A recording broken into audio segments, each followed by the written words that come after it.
Well, there's something very interesting in this text. There's an interesting phrase here. When he came to himself.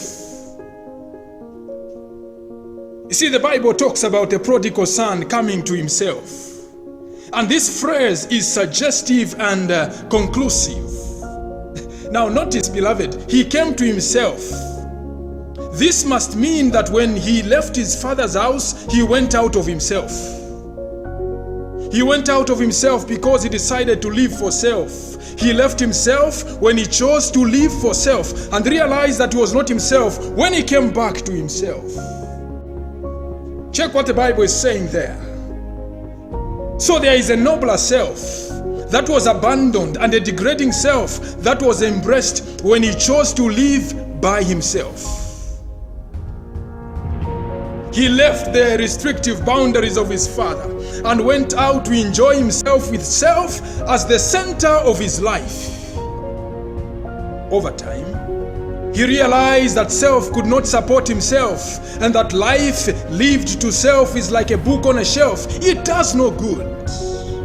So he abandoned the degrading self and he embraced the nobler self that he had abandoned and came back to himself because he had abandoned that self.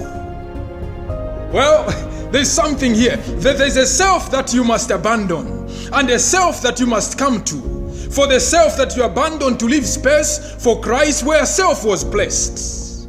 Well, look, you see, it seems there is an autocratic self and a submissive self. An autocratic self fights against Christ, and a submissive self seeks solace in the authority of Christ.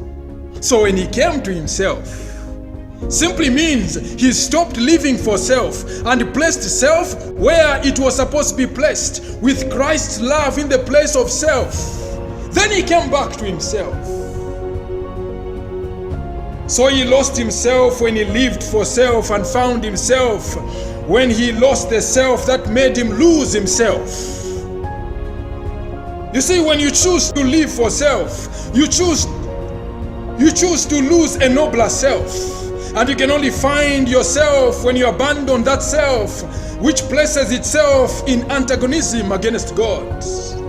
Therefore, there is a self which we all must abandon, and a self which all must come to. A self that has suffered crucifixion and has surrendered all to God.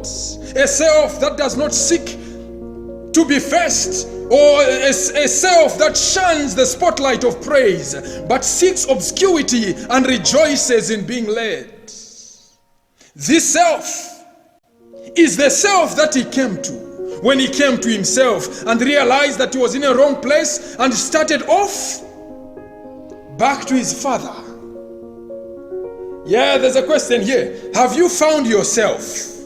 Or you have lost yourself by living for self?